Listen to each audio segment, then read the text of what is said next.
or I've just secured Series A, or even like a pre-seed or a seed round. Automatically, I think here's a couple $1 million. I'm now going to go and hire some people. Hang on a second.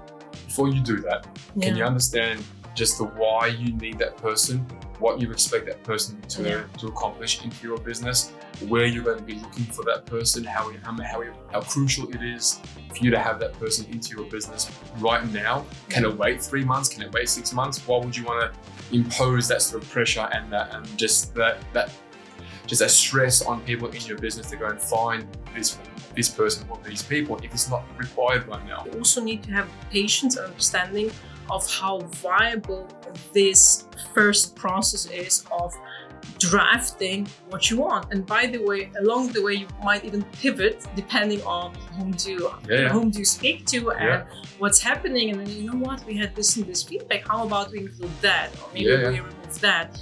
So it's being open to that, it's right? being open to that and understanding the value of it, and not just laundry list of traits and skills, which very often is so unrealistic, you know, and say we need that person. In today's episode of Steering Success, we are blessed to have Sofia Borodulina-Abboud, a seasoned specialist in talent acquisition and a certified leadership and executive coach. In today's episode, we discussed all things talent acquisition, including some tips on how we can improve our process. We explored the importance of self-awareness and the impact it has on our ability to adapt, change, and development. And we closed off with some amazing insights into emotional intelligence. Welcome, Sofia. How are you? I'm fantastic. Super happy to be here. I'm super excited to have you here. I mean, knowing that you've driven all the way from Abu Dhabi to be here is making me and the team feel extra special today. Is there a better reason? Brilliant. I wanted to get straight into the not so boring stuff, but we'll go to the formalities first, right? And we'll talk about you and your career and your journey, because you've held some great roles with some really big businesses here and around the world. So can you give us a bit of a snapshot of who you are and what you've been doing? Yes, I'll go straight to my first, I think, major experience, which was almost 10 years ago. It was in talent acquisition. I stumbled, to be honest with you, onto talent acquisition, and I became VP talent acquisition for company builder in Startup Berlin. We had 8 startups, and I ended up, recruiting later on with the whole team for all those 8 startups. And I think I've learned the biggest deal in those 2 years, because it was really rolling up my sleeves, learning by doing, making mistakes, reflecting, correcting, and doing better. And after that, I've worked outside, so not anymore in-house. I worked in recruitment agencies, some bigger ones, well-known ones. And currently I'm an associate partner for a smaller boutique recruitment agency, one that is focused on startup and scale-ups, and I'm an associate partner there. Yeah, amazing. Has all your career been in that sort of startup, scale-up space, or? No, I've also been in corporates, in and out, but the more time passes, the more I realize how much I enjoy startups, just because it fits my personality, because I'm very goal-oriented, very efficient. I love to experiment, to have that failure culture, like, well, I have that idea. Why don't we do it? So I'm the MVP kind of person. I love the minimum viable product. For those that don't know, because I like to get things done. I'm not interested in the whole, I don't say politics, but the whole show around it. It kind of is politics, right? Yes. In that corporate world. A little bit, when everything is so super slow, I don't know. I feel life's too short. So I really want to get things done. And I enjoy it. I enjoy that in the startup, you just have more room to experiment and try and fail and get up and do better.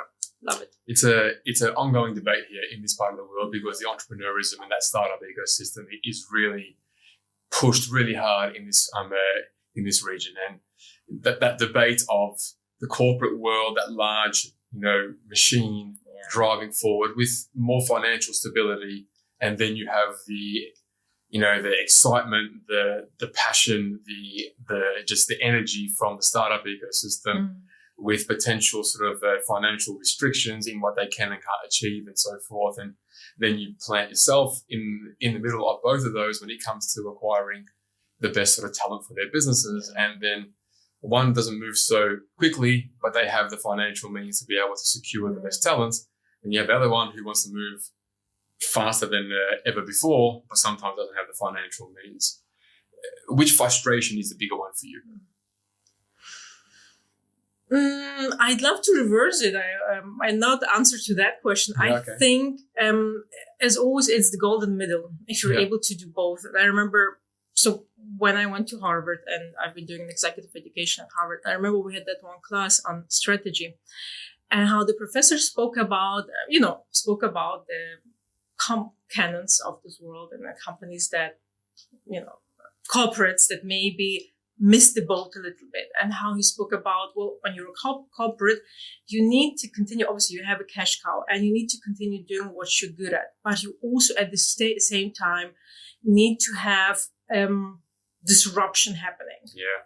So being able to do both, it was like you have that straight line, and in between you have this small disruptions, because you need that disruption so to make sure you don't miss the boat. So you need to have almost like those two faces. I think of this analogy where you have here a face and here a face. So to be able to do both. So I think if you're able as a corporate to establish that, to be a corporate with some entrepreneurial elements where it's necessary, because you will have departments that are supposed to be slow and that are supposed to take their time.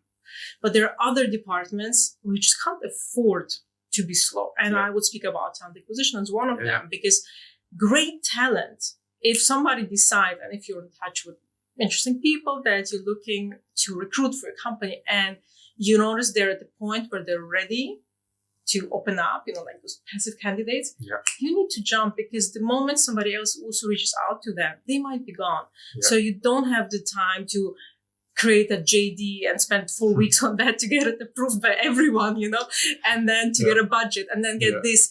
You're going to miss the boat. So I think to be able to create that mixture, and the same for the startup, to create that mixture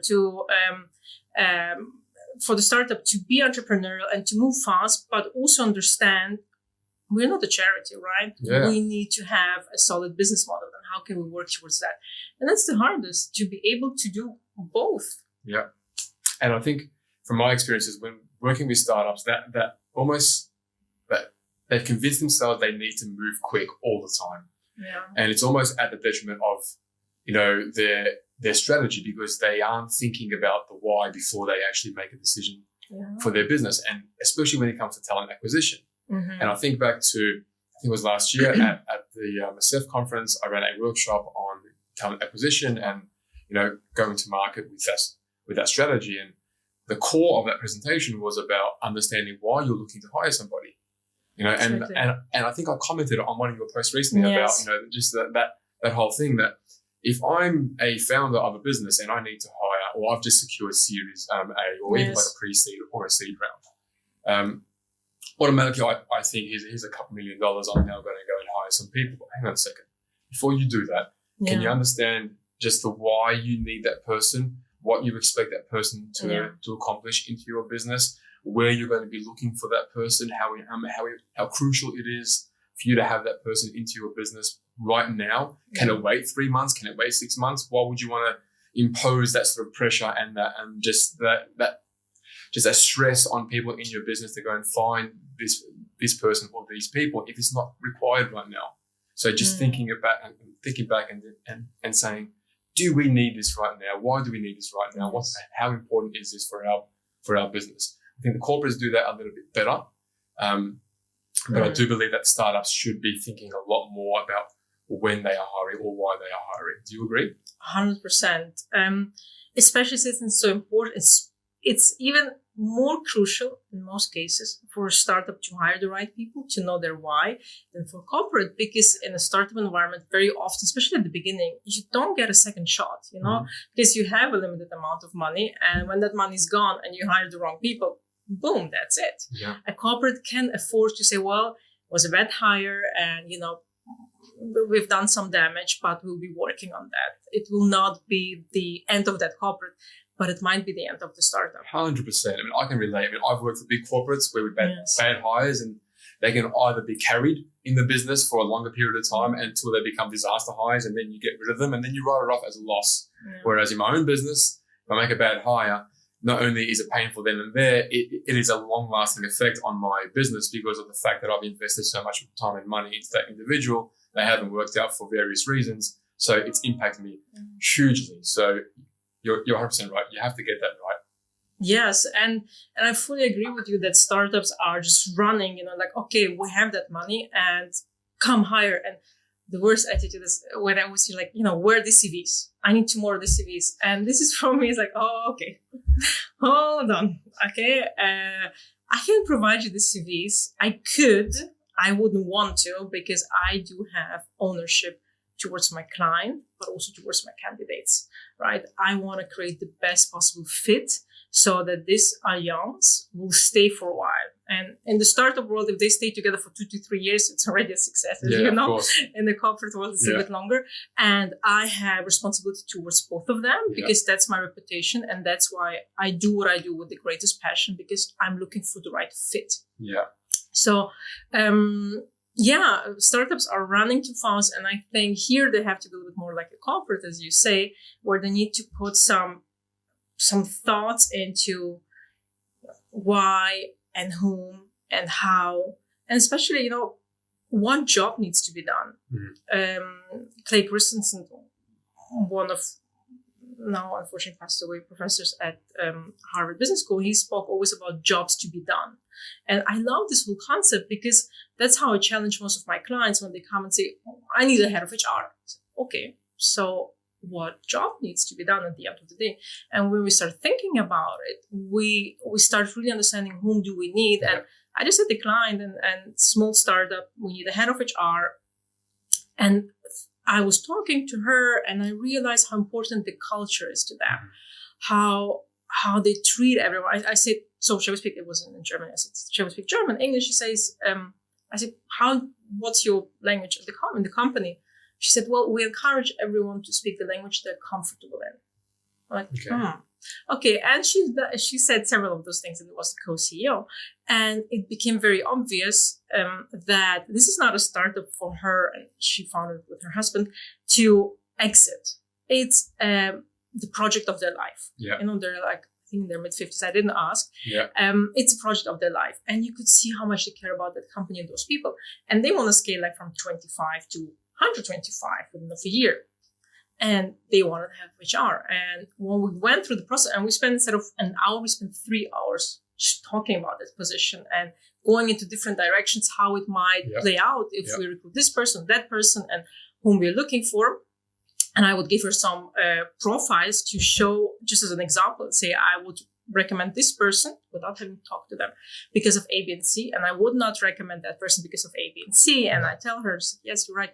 And we ended up having a solution that if we find someone who's a great head of HR who's been doing recruiting extensively, yes, we can have that person. But if not, it would be great to have a head of HR and head of talent position. Because if they're going to grow that much, she would need a person with whom she's completely on the same wavelength, who completely gets her and her husband, and who's like an extended arm and can get the right people on board. Because if out of the 100 people, there's one bad apple, 2 or 3, it can anyhow, the culture will not grow the same way, but they want to keep the values. You want to keep the values, right? And you have, with 1, 2, 3 bad hires, it's gone.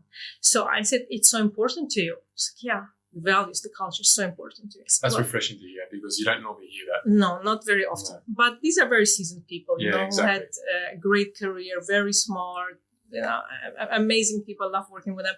They get it. Yeah. And so what I want to say, when you understand what job needs to be done and what is not in that job description, then you understand, whom are we really looking for? And then you have the best result that you can carry forward. It's that detail, right? I mean, yes. Why would I want to hire somebody just because it's a job title? Yes. I want to hire a marketing manager. To do what?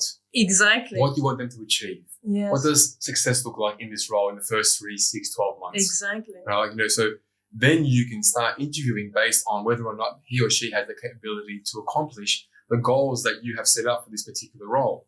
It's not just a marketing manager because you think it's about time we have a marketing manager. It's about time we bring it in-house. Or it's about time we have a tech lead. Or it's about time we have a HR. And similar to myself, I'm talking to a client of mine in the agency space who's thinking about bringing in HR now. They're around 40, 50 people and so forth. And I said, okay, the first thing is, what do you want this person to do day to day? And there was some silence. And I was like, okay, we need to figure that out. Well, figure that out first because we won't know who to find for you. And you might not even want that person full time. You might only need them 2 days a week. If you're just saying onboarding and induction and so forth, well, that's only when you hire. And then when you're not hiring for a month, what's this person doing?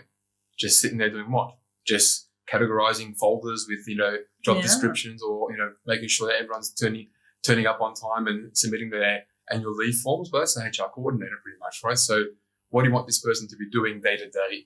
How much work is involved in the operation of this role before you decide to actually go to market? And unfortunately, we are privy to the information to what we see because we see a lot of clients come to us with a job description that's so archaic, that's so just generic. And they say, find me a marketing manager. We're like, okay, but what about this question? What about this question? What about this question? And they have no answers. Yes. It's not like they even don't want to put it to paper. They don't even have the answers to begin with, which then causes a problem. So we're in a position now where, unfortunately, we are walking away from a lot more clients than what I would like to. But it's only just because I know we're not going to get them what they need because I don't think they truly understand what they need just yet. Right? So. Yeah, it's scary how similar you and I work, but same path. And I think this is our job to educate them. I understand because it's not something, especially with startups, not even with startups, but in the corporate world as well. God, yeah, absolutely. Just because somebody, when people say I have 20 years of experience, and I had that post the other day, just because you have 20 years of experience doesn't mean that you're good at what you're doing. Because if there's no reflection and there is no change, it doesn't mean that you're good at it. So you also have it in the corporate world, but I think it's for us to educate them, but they also need to have the patience and understanding of how viable this first process is of drafting what you want. And by the way, along the way, you might even pivot depending on whom do you speak to and what's happening. And then, you know what, we had this and this feedback. How about we include that? Or maybe we remove that. So it's being open to that, it's right? being open to that and understanding the value of it, and not just, laundry list of traits and skills, which very often are so unrealistic, and say, we need that person. Like, it's not quality. It's almost like they have to tick off those boxes, right? Yes. Say, we've checked that this candidate can do 1, 2, 3, 4, 5, and therefore my hands now aren't responsible for what happens afterwards, which isn't really taking that true ownership of your duties as the TA in the business or the HR in the business. 100%. TA as a whole in this part of the world is, I have a love-hate relationship with it. Okay. I love it because I've been doing it for over 2 decades. All right. And I enjoy seeing businesses attract the best possible talent they can. And I enjoy seeing candidates progress in their careers and working with great people and great businesses to not only accomplish those company goals, but also their own sort of personal goals. Putting that love aside, getting to those desired outcomes is increasingly frustrating year on year. I keep saying this in all my conversations, probably more so in this part of the world than other parts of the world from my experiences. I think and a few guests of mine in previous podcasts have mentioned points like the entry level into our industry is very bottom of the barrel type sort of thing, because almost anyone can become a recruiter. Okay, you got a phone, you got a laptop, you don't need a qualification, you just need to be able to somewhat talk on the phone, and then you start recruiting, right? You get a LinkedIn license, then away you go. So it's they're the tools that you need. You don't need anything else. It's not rocket science in the end, right? But there is a methodology towards it, and like you mentioned earlier, you care about the process. You care about the candidate. You're representing the candidate and the clients. 100%. Okay, both need to understand that as well. Yeah. And I think they struggle to. I think when a client sometimes has signed up with me in the past, they think, hey, we're paying you. You work for us.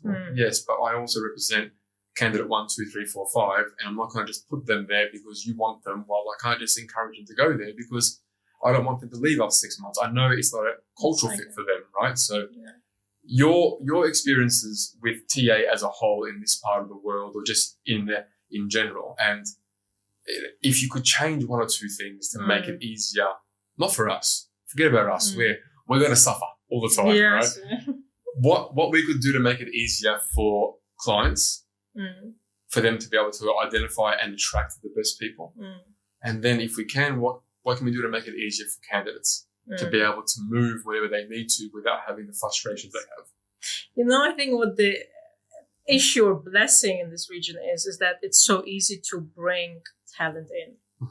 So once again, if I compare it, for example, with the German market, where it's very hard to bring people in, it's not impossible, but it's not the easiest thing. It's not that you just I just sponsor you and here's the visa, and within a week you're ready to go pack your suitcases and come to UAE. So it's a closed market more or less in Germany. So you have to work with what is there. Yeah. And so there are some restraints, and it's good in my opinion for the employers and for the candidates, because both have to work harder to get together. Here I feel, because there's so many people flocking to UAE and so many people want to come here, and people here are open, like, bring me someone from UK, bring me someone from Australia, bring me someone. So the whole world is a market. Yeah. Now, when the whole world is a market, you as an employer, why should you work hard?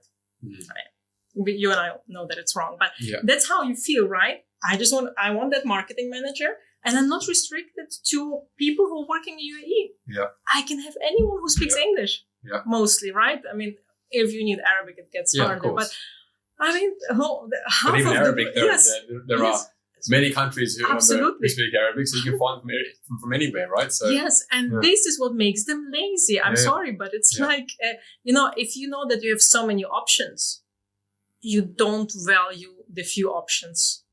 That if you had only few options, it's like, going to those brunches where there's everything available. But if you end up in a small hotel where there are only like 3 things, you wouldn't value more if something fourth they would bring in that's like super yummy and the rest doesn't look appealing. And this is a problem. So the market will not force the employers to rethink. Yeah. I think the only thing that can force them is if they look at the business model and they look at the profitability and they experience once how it can be if you do have a dedicated set of employees who love coming to work, who are committed to you, who are loyal to you, who want to give their best, who stay with you for a while to really get some work done, who don't leave after 6 months. Yeah. If you experience that and how much it propels you with profit, with your brand, with your innovation, with everything.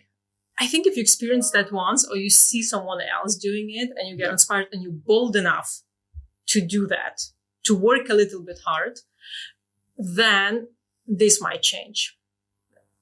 That's how I see it. And there are some market players, I think, maybe that are showing it. And your last guest, Saif, when I was hearing, about Iowa. Yes, Iowa.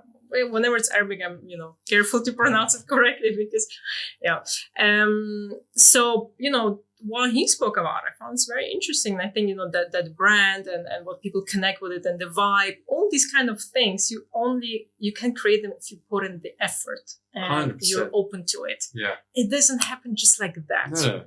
And it doesn't happen after one offsite sort of a session as well with your so-called leaders and say, okay, guys, we're going to do this. Yes. And then go back to just normal life and not 100%. Actually driving and living the values. Yes. I've made jokes all the time. I used to work for some of the bigger corporates back home in Oz, and they were like billion-dollar businesses. And they would have their values, framed up on the walls all around the offices with, hundreds of consultants in like the heart of the city. And I'd walk around and like inquisitive, just values. I'm like, you can't be inquisitive. If I ask more than one follow-up question, I get sort of slapped on the wrist. Yes. If I ask, if I'm probing to try and understand further more than just the surface level. Yeah, it's one of the values. So they're obviously not hiring based on values. No. They're hiring based on different sort of skill sets or capabilities or just personality traits because that's what they want at that time. But you mentioned earlier that couple that that were more seasoned and more experienced, and the most important thing to them was values. I've learned hard lessons about ignoring the values in a business because I hired based on a needs basis. I need someone who I think can do a job. Hire them, disastrous performance, and then hire someone else, disastrous performance, because it was very needs based. Very job title, very revenue generated sort of focus and so forth, right? And then when you start talking about the human and start talking about the person that you're going to be spending time with all the time, and I look at the people who work with me now and they're better humans than anything. Before they are recruiters, business partners, colleagues, as a human being, they tick off all the boxes. They have respect for their peers, for their families. They hold themselves to a certain account where they are always not shying away from that responsibility, not only in work but just in life in general. These types of sort of personality traits I'm now looking for. I don't care about whether you tell me you've generated X amount of millions, in your previous role. If you are a cancer to that culture, but you're still making money, you can stay cancerous over there and don't bring that cancer over here, right? Because the values now, and I think Steph touched on that, that whole sort of core thing was we want like-minded people. Yeah. We want people who share the same values. We want people who want the same things. An old thing once, my old director from 15 years ago said, if you're the leader driving the bus and everyone else wants to go a different direction, you're going to have to always stop, kick them off the bus, stop, kick them off the bus, because they don't want to go where you're going. Yeah. They don't want to go at the same speed as you're going. So why are they even on the bus to begin with? Exactly. But get a field trip full of people who are all wanting to go to the same direction at the same speed, and that bus is full of singing and carrying on and laughter because they're all got the same vision. They all can't wait to get to that destination in the end, right? Yeah. Companies need to be the same, and business owners or business leaders, depending on corporates or like startups, need to start thinking about this, right? Yes. It is the people that you bring in. Yes. No one can convince me otherwise. A business can't succeed without great people. Yes. No matter how good the business is, no matter how good the concept or the product is, the people will make that business succeed. No other way. Yes. True? 100%. I just think that maybe also in that region, it's not to bash the region, because you have plenty of the same, in Europe and US, that people have that perception that profitability and this kind of luxury, when it comes to people, whether it's the putting the time and money into the right hiring, the retention, taking care of your people, it feels like it's not necessary. Yeah. And it will it will be counterproductive for us to be profitable. But for me, it's a very short-term thinking, because in the long term, once again, if you set up your team, and I've seen when we set up in that first job, when we set up a team and we almost replaced the entire company, there's like 130 people over less than 2 years, we replaced almost everyone. It wasn't intentional, just people started leaving. When you start bringing the right people in, the wrong people start not feeling comfortable. They start because they realize this is not a place for me now, because I'm going to get found out. Exactly. And they don't feel comfortable, so they start leaving. So we really replaced the whole company. And then the people that we got, they were so aligned. Yep. Like we had all the same values, and people loved being together and hanging out together and coming to work and spending long hours at work. I mean, the company has a four-folded revenue. I mean, they made, after 2 years, 4 times the revenue that they made when they had all the wrong people. 4 times with the same amount of people, with more or less the same, expenses on people. For me, when I saw that and how it really can gel when you have the right people and how it translates in business revenue and profit, it was really an aha moment. Yeah. I was convinced by it, but when I saw how we are really making a case for it, and we had a great head of HR, she really took care of the people, really made sure that they stay. And sometimes it means to reshuffle people. Yeah. Sometimes it means when you understood who they are and what works best for them, to reshuffle them. I had often their interviews with somebody would come in as an account manager or sales manager candidate, and I speak to them, and not just about their work, but who they are as people and where they come from and where do they want to go. And then I would say sometimes, you know what, I don't think that's the right position for you. Yeah. Because of A, B, and C, and I explain why. And if they have that self-awareness, they would agree and then say, but you know what, we have that position. To be honest with you, I think you would fit in there much better. And then I pitch in the position and we speak about it.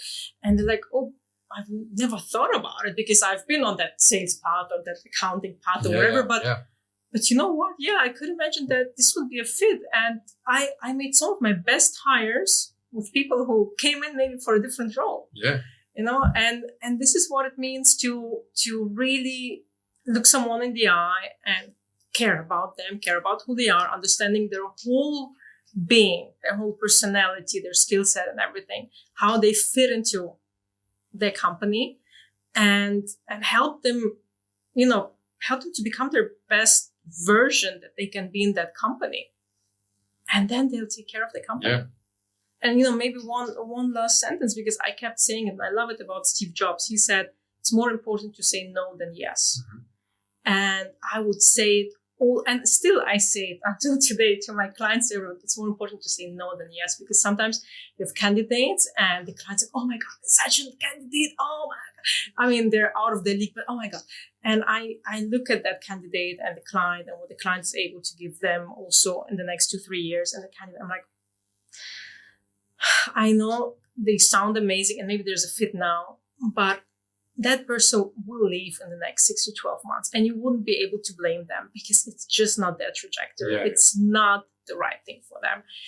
And they're like, no, but we want that person. I would say, I advise you to say no and to look for the right fit. And that's hard. It's painful. That's hard for us. We don't normally see it. We don't normally hear about it. I touched on it in one of the previous conversations. The industry, our industry, the talent acquisition recruitment industry is driven by KPIs, is driven by revenue targets, is driven by business owners who are forcing these consultants and talent partners to achieve certain goals revenue-wise, right? Yeah. And when you have a placement, an invoice that is done and dusted, and then you say, no, don't hire this person. The MD, the CEO of that recruitment company is saying, excuse me? Yeah. That's an X amount of dirhams fee to hire that person. Why are you pulling them out? We'll deal with the exit in 6 to 12 months afterwards. How wrong is that when you actually say it out loud? How it's like building a house and knowing that the house is going to fall down. Oh my God, that's exactly the same analogy I thought about. It's like destroying it. Now, first you're looking for that house, for the dream house. Yeah. You spend so much time and money on a real estate agent like us, on finding the right location, getting excited, moving in, and then you spend there 2 years, or in this case, like 6 months, and then you demolish it from inside, and you're like, I don't like it anymore. Let me move on to another place. Why would you want that? Yeah, right? Exactly. Because you just are getting up to speed. You're just bringing in the stability in your life so you can focus on other things. Yeah. And then you go back to that same issue and start from scratch. Which that would be so rare to happen with the house example. Yet it's so common with the people's example. It's daily life. In their business. Yeah. But for any other example that's relative to that, maybe just like there's no way I would do this. Yeah. I wouldn't live through that transition with going into a house, demolishing it after 6 months, or just not wanting it anymore, and so forth. Whereas for a person, I'm happy for them to accept that they may or may not stay for 6 months or like 12 months onwards. It's just like, why would you want to go through that?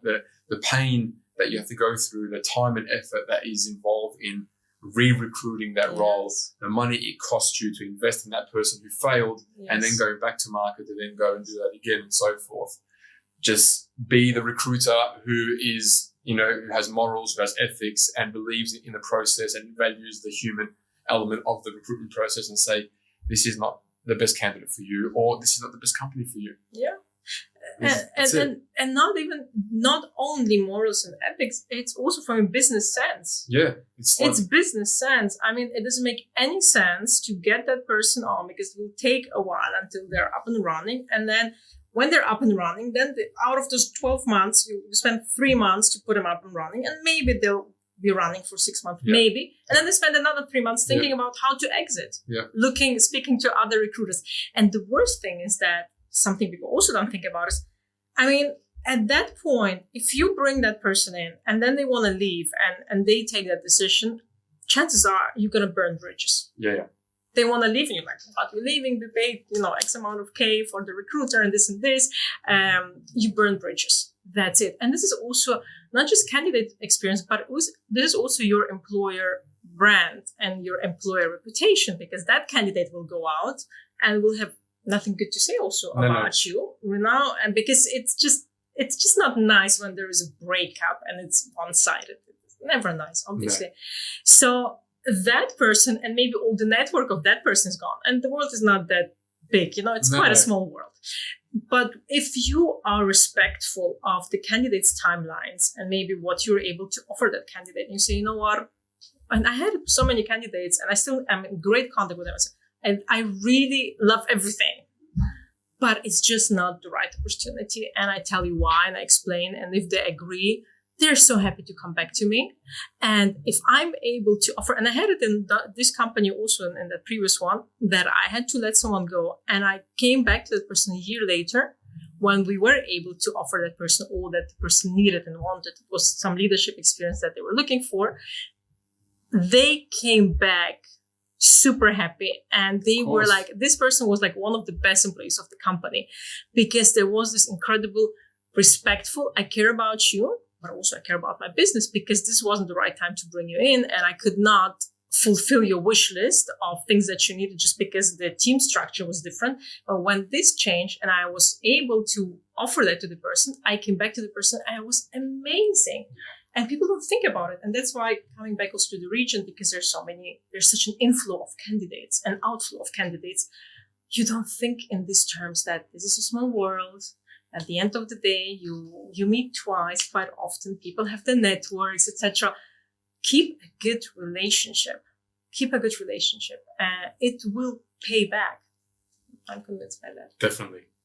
You mentioned earlier self-awareness. Yes. I think it's an underrated skill for any individual to have. Do you find in your line of work, when you do coaching and leadership development and training, do you find it's lacking in leaders today, or do you think it's where it needs to be?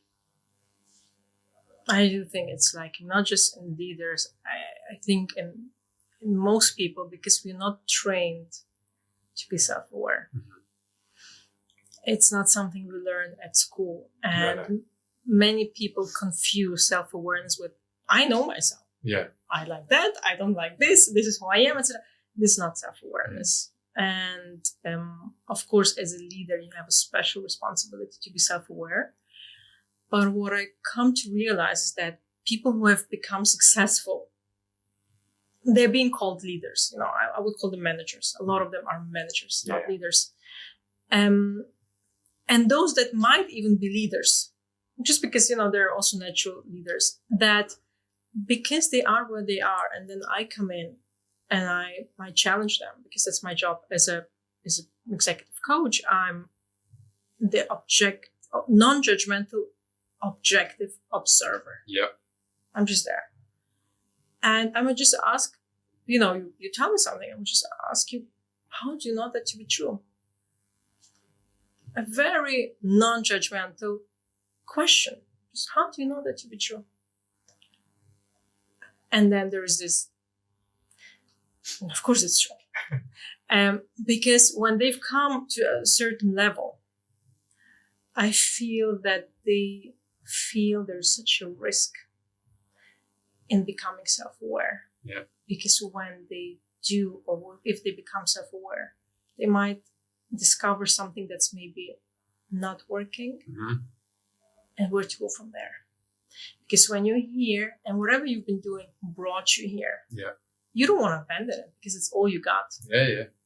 So to challenge yourself and say, maybe the way I've been doing it was not optimal. Maybe there's a better way to do it, and let me try. At that level, no one wants to try. So what's self-awareness to you then? Well, first of all, there are two sides to self-awareness. There's an internal and external. And internal self-awareness arises from the ability to be that objective observer yourself, to be able to kind of get out of your shoes and to look at yourself, to not judge yourself. Yeah. Don't go into judgment. Just look at yourself, at your thought process, at your behavioral patterns, at your emotions, without judgment. The non-judgment is very important, because the moment you start judging, the moment you start either defending or sugarcoating. No, I'm not angry here. Yeah. This guy insulted me. I'm just defending myself because, I have to defend. Like, justifying. Yeah, justifying whatever. Just if you're able to have that non-judgmental awareness, like just looking, this is, it's not me. It's my whom I grew to be based on all the experiences I had, on my DNA, on how I grew up, and on so many things. And I kind of am in that body, in that mind. There's no right or wrong. Let me just take a look at it from the outside. Yeah. And again, not to judge, just to look. So this is kind of the internal awareness. Yeah. To kind of challenge yourself, not to be critical. Everything's like so borderline. The moment you challenge somebody, you become super critical with this. No, don't be critical. Just challenge from a healthy place of, I'm wishing you well. Yeah. So this is the internal. And the external self-awareness. Also understand, how do other people perceive me? Because I might see myself, right? I see my jacket and I see my hands and everything. So this is how Sofia feels she's sitting. But what Abdulrahman sees, I don't see. You see something here, and you see something here that I don't see. Yeah. And you might see, I'm not able without the mirror seeing like the back of this jacket. You're able to see it. So I need also your data points, not just my own, because this complements the awareness, the internal and the external self-awareness complements the picture for me to be able to understand, okay, where am I standing? And once again, non-judgment. Where am I standing?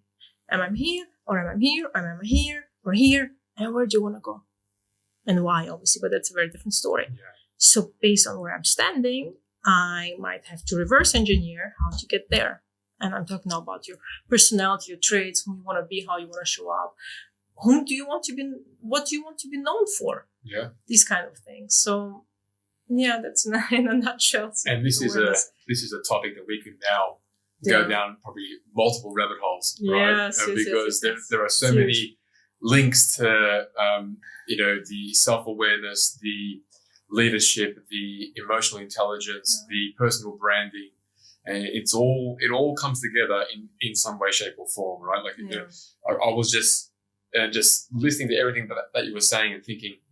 You touched on upbringing and how you grew up, and that has a shape and form in who you are as an adult, as a professional, and so forth, right? So it took me a long time to actually believe that. I was anti that for a very, very long time, thinking no, who my parents are, what impact does that have on who I am as a recruiter? My dad was a taxi driver, my mum was a housewife, and then worked in reception in a school back home in Oz. Like how is that having an impact on me? But you learn that just your engagement with your parents, engagement with your siblings, with other family members, and your upbringing has a huge sort of molding and shaping of who you are as a personality. Yeah. Maybe not as a performer, but as a personality. because, I'm one of 4 children. I'm there. So that's me being the youngest. I'm not necessarily having a voice in the household, but yet feeling the need to always lead outside the household, from sporting clubs to work. I always felt the need to put my hand up and say, I'll take that responsibility.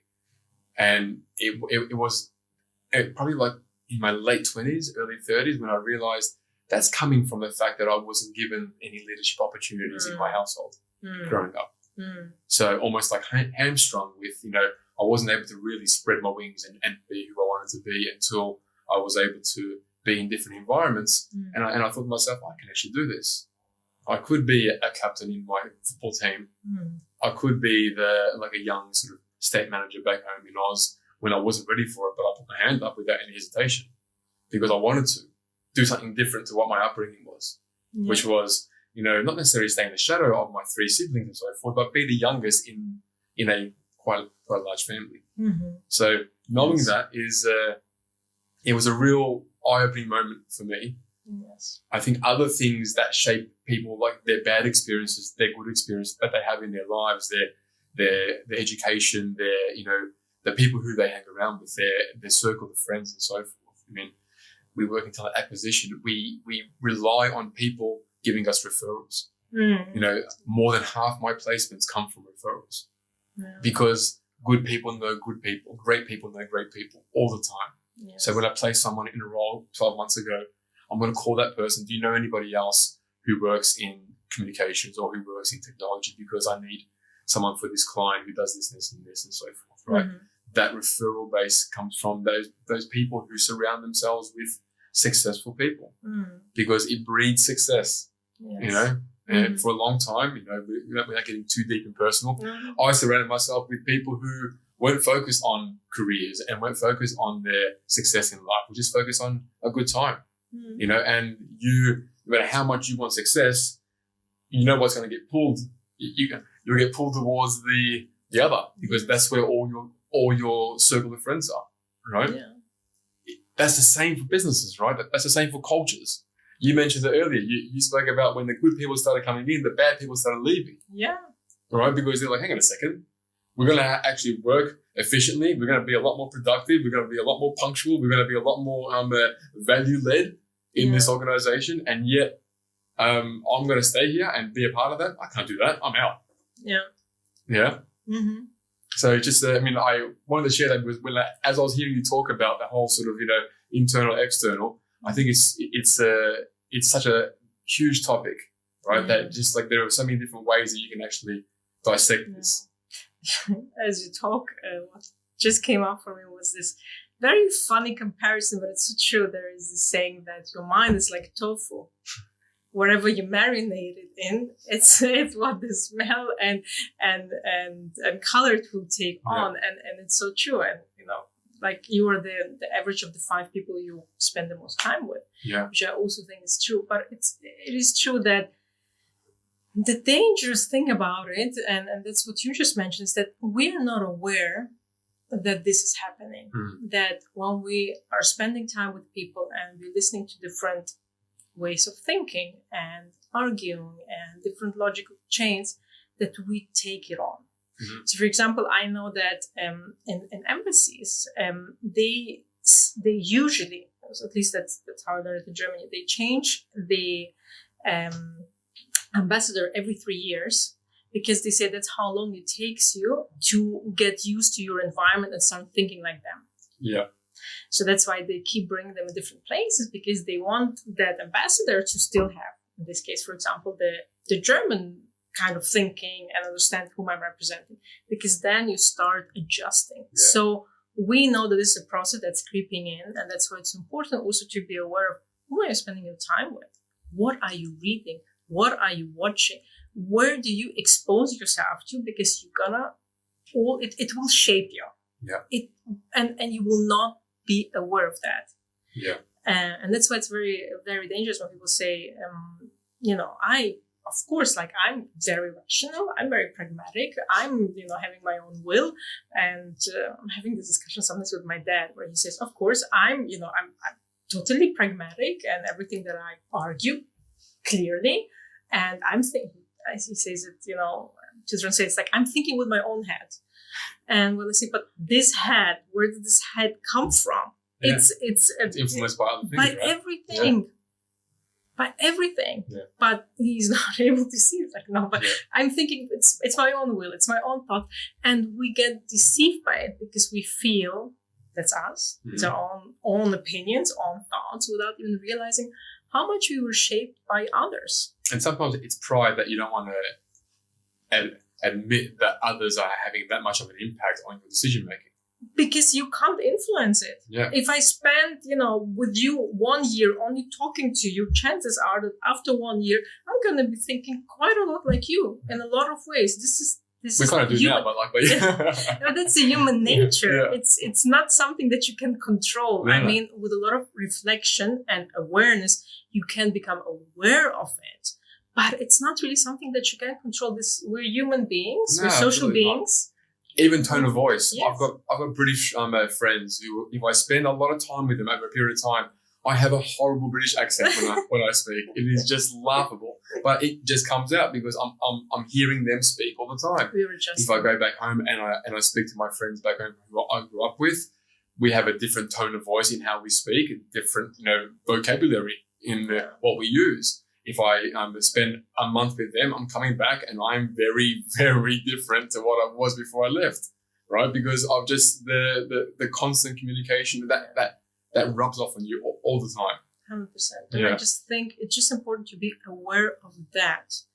Just to know that you're constantly being influenced and there's always room for challenge, healthy challenge, to just see, once again, where am I standing? Where am I going? How do I show up? Etc. etc. Just this healthy conversation with yourself. Once again, shouldn't be a critical one, a healthy one. And I think if you're able to do that, you're already far ahead of most people. Yeah. Do you think the region does well in creating an ecosystem where like-minded individuals have an opportunity to rub shoulders and to build rapport with people who are in similar positions, like to network and to be able to learn off each other? I mean, I think the field that you're in outside of talent acquisition, the whole sort of executive coaching, career coaching and so forth, I think it's still very much in its infancy stage in this part of the world, right? But I think it's well overdue at the same time. Yes. So, is there enough of a platform for people like yourself to sort of step into this part of the world and, just gather around these, sort of either up and coming leaders or these established leaders, so to speak, and sort of give them the tools to be able to take those next 1 or 2 steps? Do you think it's there now, or do you think there's a lot more work that needs to be done? A lot more work, because I do feel that very often leaders connect with coaching, some sense of failure, because, and I heard it, like, I don't need coaching, it's all going well. That coaching means I need to fix something. Like I failed somehow, and especially here. Negative? Yeah. Yes, especially here, I find that there's a lot of face saving, going around. Like a lot of, this is me, and I'm doing great, and everything is amazing, right? Yeah.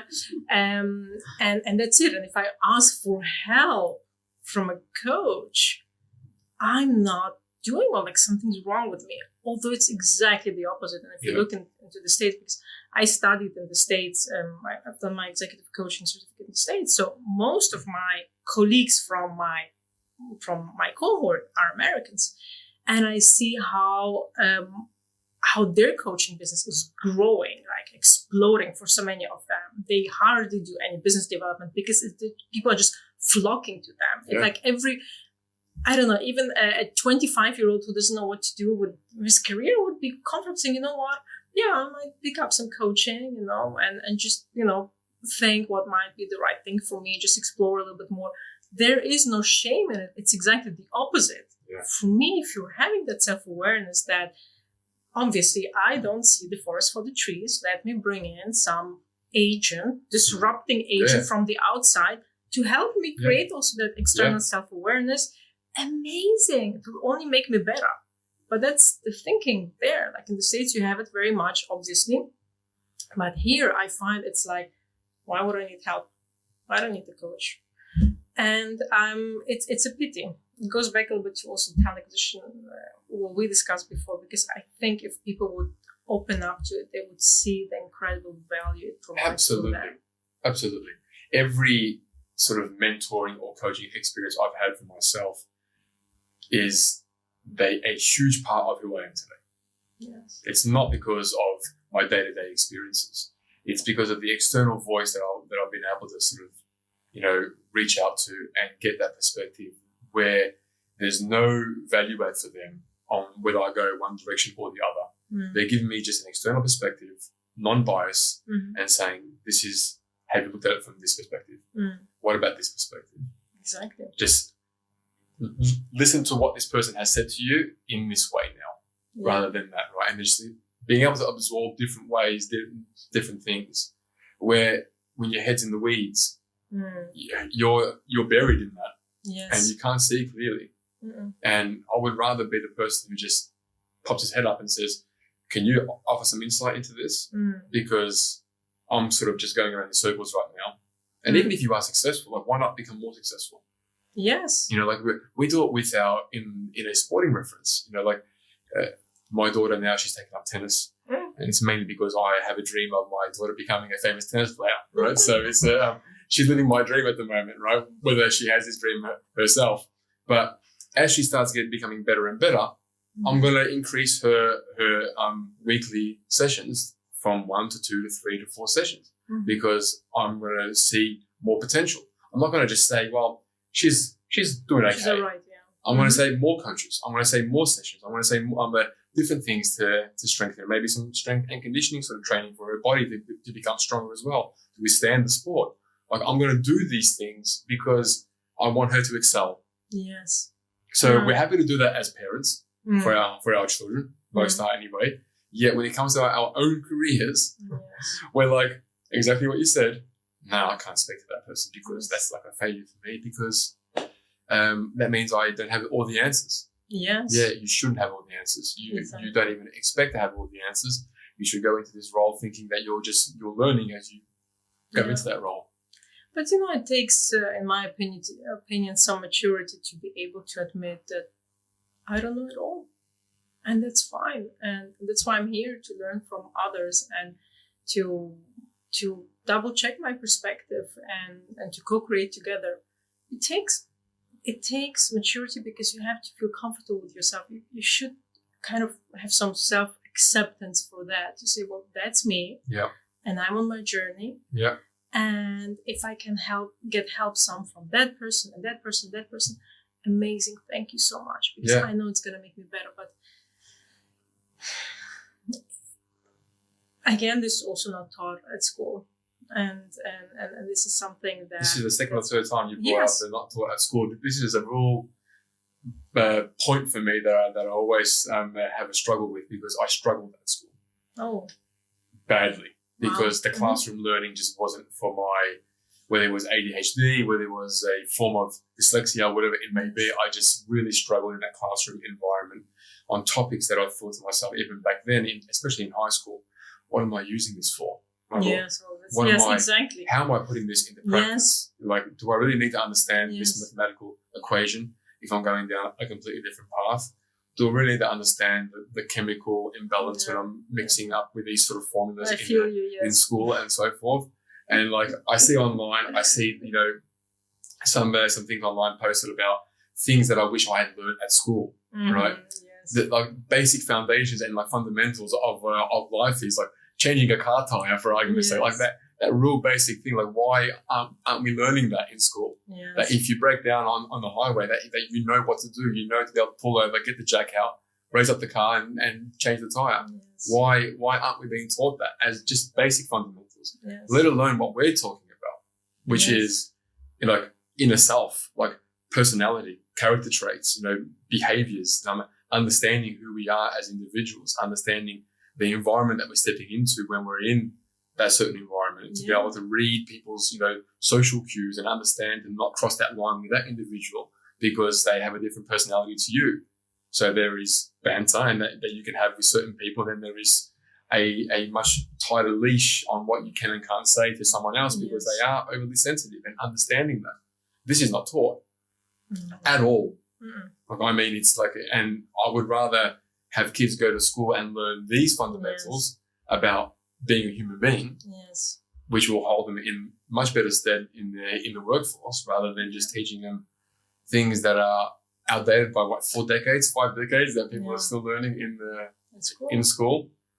100%. I mean, it's a little bit of a different topic just for a second, but with my kids, what I figured out and what I know for sure now, that there's only 2 things I'm focusing on is self-confidence and independence. That's all I need for them, because I think if they get those 2 things, and the self in brackets confidence, some awareness needs to be there. Confidence comes from failing, making mistakes, and getting up and say, well, I'm not perfect, I'm just gonna try again. This kind of confidence, not fabricated confidence. A real confidence, also stemming out a little bit of resilience, confidence and independence, because then all of these things they will be able to take care of. Then they'll know, the car breaks down, well, let me see, can I fix it? No, I cannot. And what? I'll try a call or whatever. They're not lost. Like, oh my God, what to do? I've never been taught what to do. So these 2 things, but again, this is not something that being either taught at school or, I mean, how many families do you know that are doing it? I mean, I think now it's getting parents are more educated. Yeah. And again, we're standing on shoulders of other people. So I also understand that maybe if I would have been born 80 years ago, I wouldn't be speaking the way I do, right? So it's me having been born in the era that I've been born, and just learning and exploring and having the internet available wherever I need. What is that? Understand that concept, watch that TED video, read that book to learn and to grow. So I think that it's getting better with the parents. But it's also many parents also don't teach it at home, because going back to the mind and what has influenced us, because the way our parents raise us. So either you raise your kids the same way or exactly the opposite, because you hated everything about their upbringing. There is nothing in between, right? No, that's right. So again, we are taking it from one generation to the next, to the third, to the fourth. And again, if there is no awareness, you won't change anything about the upbringing of your kids. You mentioned when we spoke, I think it was like a few weeks ago, you said something that I just really liked. It was, I think it was, and jump in, it was something about we're all living our own life in our own universe. Everyone has their own universe. Yes. I think it was, right? Mm-hmm. So we're like, it's everything around us is just ours. Yes. And each individual is living their own universe, their own earth, so to speak. Okay, so we take ownership of that, and then we need to be accountable of that, or for that as well. And at the same time, you got all these things that are in that. Like, each individual is different. Each universe is different. Each person's world is different to the next. Yes. So it's not only understanding your own, but it's also understanding everyone else's.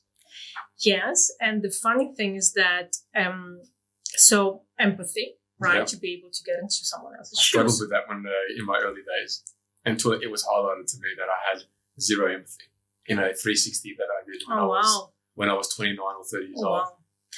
Yeah. That's why you need external awareness, right? The external awareness was able to mirror that. It was a horrible score. I didn't even know what empathy was. This explained a little bit the result, right? It was just very, very low. Everything else was mid to high sort of level. And then the empathy was, I think it was like 78, I think it was, which was like, very, very bad score. And then the corporate psychologist said, this is something that we need to work on. So you just explain to me what empathy is. I had no idea what it was. Wow. Yeah. Well, empathy, kind of being able to step in someone's shoes, but actually really to understand their feelings and where they're coming from, once again, non-judgmentally. And the interesting thing is that we know that the same part in our brain, it's called the insula, that is responsible for processing and understanding our own emotions, is responsible for empathy. Wow. Which means that if you are able to process your emotions, understand them, categorize them, really have a high definition picture of what's going on emotionally, you're much better at empathy.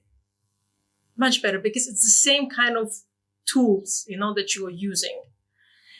And that's interesting. That's also for me what makes the case, once again, for self-awareness, because self-awareness is the basis. if you're able to get into self-awareness and really apply it and nurture it, you're going to get better at so many other things. You're going to get better at self-management. You're going to get better at social relationships. And you're going to be better at external self-awareness. So understanding what are you feeling. Yeah.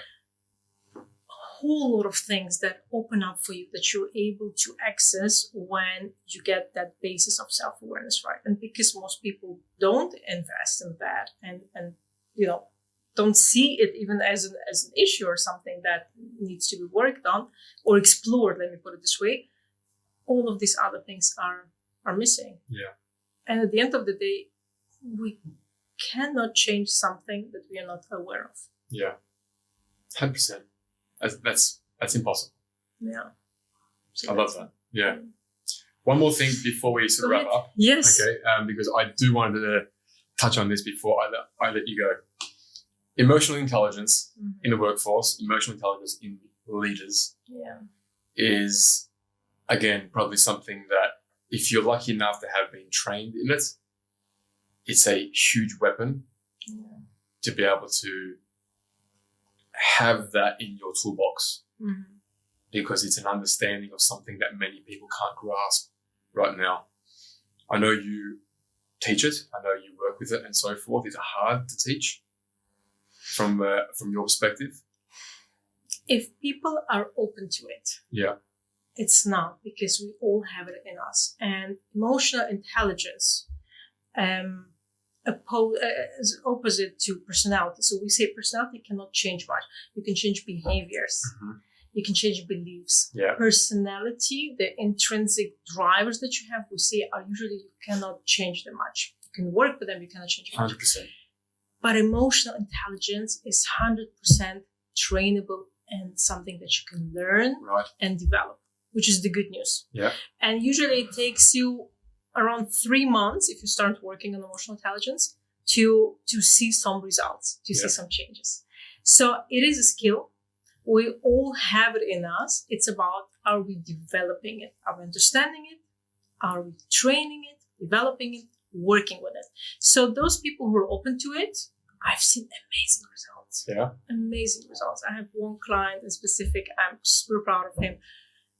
The results I've seen and he has seen within 6 months, how much has changed for him, are mind blowing. Can you give an example of the growth?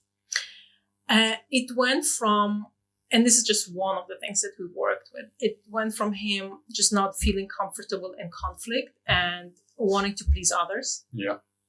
To comfortably, and he's a leader, standing up and non-judgmentally mention his point and say things the way he wants. And like those people who are like, no, I used to always say yes and do it. They're like, oh, okay. And it changes all of the dynamics where he's able to create that he can appear more as himself, thinking less about how do I appear so that person doesn't get upset with me or that person is not, Which is strange because when I hear you say that, just on the surface, those words look like it's a contradiction to emotional intelligence, because someone who's just thinking of, I just want to be myself and I don't care what you think of me. How is that emotional intelligence? But it actually is. Yes, and this is, I love that you're bringing this up because, emotional intelligence is always being put in a box. It's not either or. It's as well as. So I have to process my own emotions, understand what's going on with me. So let's say you insulted me. And before if I want to please you and I want conflict, say, okay, that's not emotional intelligence. Emotional intelligence is understanding, wait, this has hit me. I think I feel upset. Most people don't even have enough vocabulary. Ask people to name 20 emotions. They will struggle. They know 5, 6, 7. So for me, first to understand, what is it that I'm feeling? Am I angry? Am I disappointed? Am I critical? Am I ashamed? What is it that's going on with me? Understanding that, understanding what was the trigger, what made me react this way? Maybe because my dad used to talk to me this way all the time as well. So I'm kind of mirroring it, understanding this whole dynamics, what's really going on in here. Yeah. And then from a healthy place, what's the right thing, how to deal with that. So and this is the self-management part, right? I had the self-awareness, and now the self-management part would be to say, Abdulrahman, do you mind if we quickly speak about what just happened? And then not to say you, but I have the I messages, when you mentioned this and this, I felt not appreciated, or I felt not because of A, B, and C. So I'm standing up for myself, honoring my emotions, honoring whatever's going on within me, but also I'm bringing this up to you and giving you the opportunity to understand what happened here. Yeah. Because also you can learn from that, because I'm clearly setting my boundaries and saying, well, if you wanted me to do A, B, and C, and that's how you thought you will achieve it, that's not the way to do it. Because I felt insulted, and I felt like I want to defend myself, and I felt like I never want to work with you again. And then you could say, oh, thank you so much, Sofia. I mean, if you're emotionally intelligent, you would say, thank you so much, Sofia. I did not realize, because my intention was, because between intention, the behavior, and the outcome, these are very different things. You could say my intention was to make you do A, B, and C. So, oh, thank you for sharing. Well, if that was your intention, I would have preferred for you to say, Sofia, could you A, B, and C? Boom. That's a healthy discussion that is including emotional intelligence, where I stand up for myself and I mirror that to you, and I also make a service to you and to myself. Yeah. So that's why he is a fantastic example. He's not standing up now, not caring about others. No. He still has the feelings and opinions of others in mind, but they're not the number one priority anymore. Yeah. He is, being able to bring them both together. Yeah. Not either or. It's as well as his opinion and his feelings and what he's there to achieve as a leader, and the others. And he's like, so how can we co-create here? Yeah. That's strong. And I love that this episode is now giving some free lessons to all the listeners who are going to be out there, because they're getting an insight into how you're going to coach, which is amazing, right? And I just heard the thing how you said, if you were to say that to me, I would say thank you for that feedback, or thank you for sharing that, and then you would say thank you for this as well. I learned that probably 10 or so years ago, that when you get that sort of confronting sort of feedback from someone, the first thing you should say is thank you. Yeah. Because you need to acknowledge how they felt or how you made them feel. Yeah. So, and then it just lowers all the defenses by actually saying thank you with that acknowledgement. And then you're able to give your feedback again back and forth. And as long as that mutual respect is there and that mutual acknowledgement is there, then all of a sudden the outcome will get to where it actually needs to be in the end, right? So, I mean, your insights are just, they're amazing. They're fantastic. And like I told you off air, I thought coming into this was going to be a cracking episode. I really enjoyed it. I think we're going to have to get you back though, because there are so many other things that we can talk about. So maybe in like series 2, we can bring you back again and start talking about some other things. But absolute pleasure having you, Sofia. It was just really good stuff to listen to.